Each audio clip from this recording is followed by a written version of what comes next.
மோடிஜி ஐயா இருக்காங்கல்ல, அவங்கள்ட்ட போய் அந்த ஏரியா, இந்த ஏரியா, இந்த ஏரியா, அந்த ஏரியா, எல்லா ஏரியாலும் ஐயா கில்லுமான்னு சொல்லி அந்த ஏரியா, இந்த ஏரியா, அதுக்கப்புறம் வர ஏரியா எல்லா இடத்துலயும் குழங்கிட்டு தான் வந்திருப்பாங்க போல இருக்குது. ஆய பார்த்தாலே தெரியுது.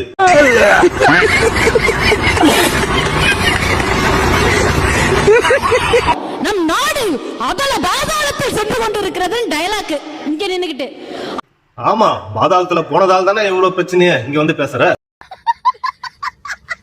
திமுக எல்லாத்தையும் சுரண்டிட்டு போயிடுச்சு, திமுக ஒன்னத்தையுமே வைக்கல அப்படின்னு சொல்லிட்டு என்ன புலம்பல் பாத்துக்கோங்க. அந்த வெள்ளை அறிக்கையில மக்களே கேட்டுக்கோங்க. என்னால முடியல. சாவு சாவும்ல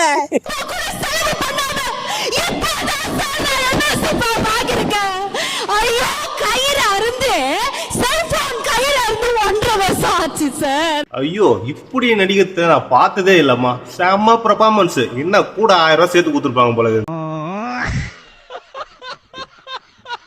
நம்மளுடைய கலைஞரையா என்ன பண்ணாரு அப்படின்னா, அதான் தெரியுமே, சொல்லி தொலை.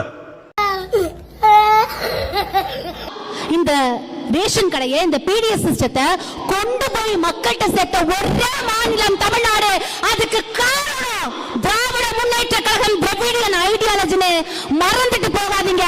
நீங்க சொல்லலாம், உனக்கு என்னம்மா, நீ பைத்தியம் இப்படி சொல்லி தெரியவ. மக்கள் அதே மாதிரி இருப்பாங்களா? போய் வேலை இருந்தா போய் பாருமா.